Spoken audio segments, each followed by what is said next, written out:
suis un peu à l'ouest, donc j'essaye de rester au centre, mais je suis un peu à l'ouest, un peu à l'est des fois. Zoe, time to wake up. Love you. Love you.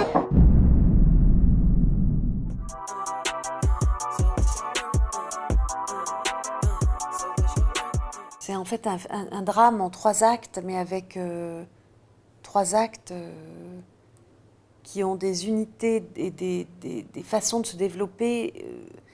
Enfin, c'est 3 entités presque différentes, même avec une façon de développer le temps qui est différente, puisque le temps est relatif à notre sensoriel, en fait.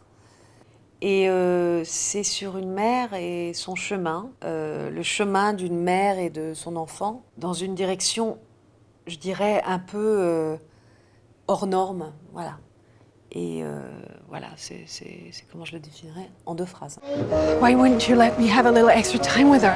I just want to protect her. Are you saying she doesn't feel safe with me? I love you more than the Big Ben. Comment je suis arrivée à l'écrire?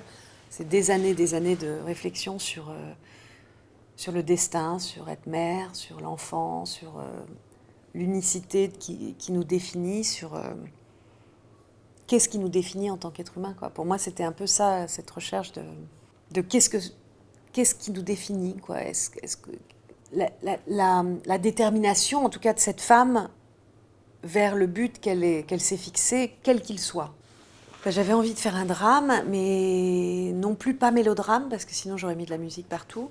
Les séparations de couple, la bataille entre enfants, c'est toujours un peu léger, même si on regarde les films, surtout les films américains. Kramer contre Kramer, c'est presque une comédie.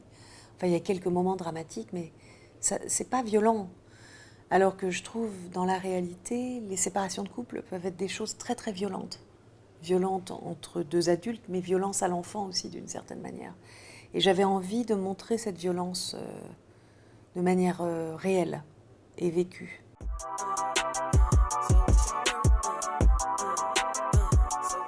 Tout le temps est changé complètement, c'est-à-dire on rentre dans une sorte de dimension différente, une dimension de couloir, de salle d'attente, de mauvaises nouvelles, de réalité aussi, d'aller en bas, boire un verre d'eau, d'aller pisser, d'aller se doucher, d'aller... Tout d'un coup, tout est changé dans la notion, pour moi, dans la notion du temps. Tout s'étire, c'est bizarre. Rentrer dans un trou noir, quoi. C'est vraiment une sorte de violence comme ça, mais une violence presque où rien ne se passe, quoi. Enfin, pour moi, l'intérêt de la 3e partie, elle est basée dans la 2e partie, d'une certaine manière.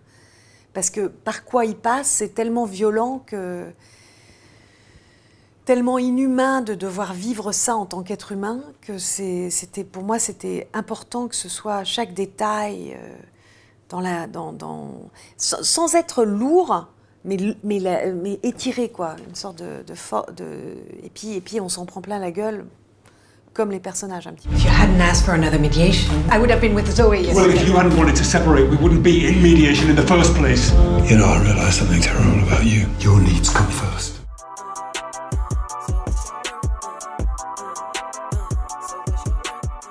Enfin, moi, j'ai pas de parti pris. Moi, je pose juste la question de quelle est notre morale dans notre société qui fait que le chemin de cette femme, ce qu'elle décide de faire, nous semble éthiquement très terrible, alors qu'on est dans une société où les enfants meurent, où les femmes sont tuées, enfin les femmes, les hommes, où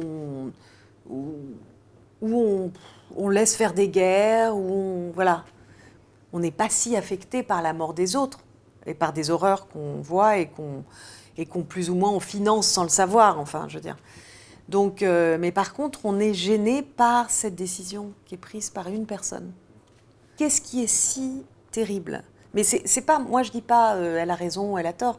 Je dis juste qu'est-ce qui définit notre société pour justifier que notre idée de l'éthique qui est mauvaise est ça. La décision entre une femme et son enfant et elle-même.